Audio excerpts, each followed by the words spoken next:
Dalam dunia sains, kejujuran adalah segalanya. Tapi bagaimana jika seorang ilmuwan top dari universitas ternama dunia tertangkap memalsukan data? Ini bukan cerita fiksi. Ini adalah kenyataan pahit dalam sejarah akademik. Kasus Mark Hauser, mantan profesor psikologi Harvard yang menggegerkan dunia ilmiah. Mark Hauser, seorang profesor psikologi evolusioner di Universitas Harvard. Ia dikenal luas atas penelitiannya tentang kognisi dan moralitas pada manusia serta primata non-manusia seperti monyet. Karyanya dianggap revolusioner. Ia menulis buku Moral Minds dan memimpin penelitian-penelitian penting tentang perilaku hewan dan perkembangan bahasa. Namun, di balik prestasinya yang gemilang itu, ternyata tersembunyi sesuatu yang sangat kelam. Pada tahun 2010, rekan-rekan Hauser di Harvard mulai menemukan kejanggalan. Data dalam beberapa studi tampak terlalu sempurna. Peneliti lain yang mencoba mereplikasi eksperimen Hauser gagal mendapatkan hasil yang sama. Kecurigaan pun makin berkembang. Pihak Harvard melakukan investigasi internal dan menemukan indikasi bahwa Hauser memalsukan data dalam beberapa penelitiannya. Hasil investigasi ini dikonfirmasi oleh Office of Research Integrity, di mana ini merupakan lembaga pemerintah Amerika Serikat yang menangani integritas penelitian. Laporan ORI yang dirilis pada 5 September 2012 mengungkapkan 6 pelanggaran utama oleh Hauser. Di antaranya, yang pertama, manipulasi data. Dalam studi pembelajaran suara pada monyet cotton top tamarin, Hauser diduga mengubah data agar terlihat signifikan. Grafik batang dalam publikasi ternyata direkayasa. Yang kedua, eksperimen tak pernah dijalankan. 2 eksperimen dilaporkan namun tidak pernah dilakukan. Tapi, Hauser tetap mencatat hasilnya dan menyimpulkan sesuatu dari data fiktif. Yang ketiga, metodologi yang tidak akurat. Dalam sebuah studi, Hauser menggambarkan metode yang tidak sesuai dengan kenyataan eksperimen yang telah dilakukan. Dan yang keempat, pemilihan data secara selektif. Hanya data yang sesuai dengan hipotesis yang digunakan, sedangkan data lain yang harusnya dilaporkan diabaikan. Yang kelima, revisi tanpa dasar.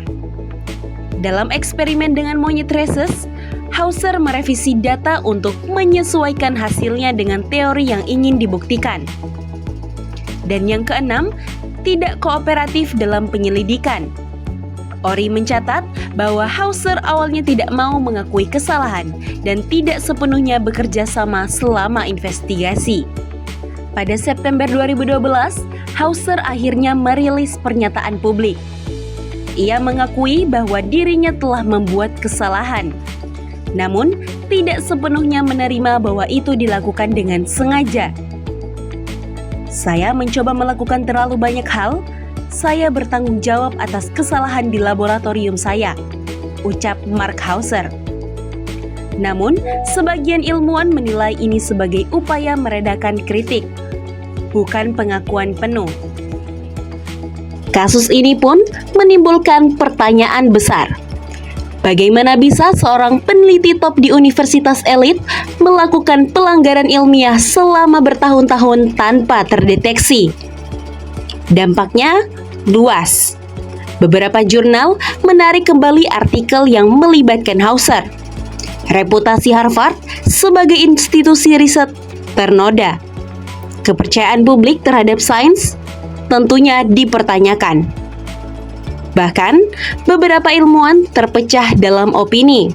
Sebagian, seperti Gary Altman dari jurnal Cognition, mengecam keras tindakan Hauser.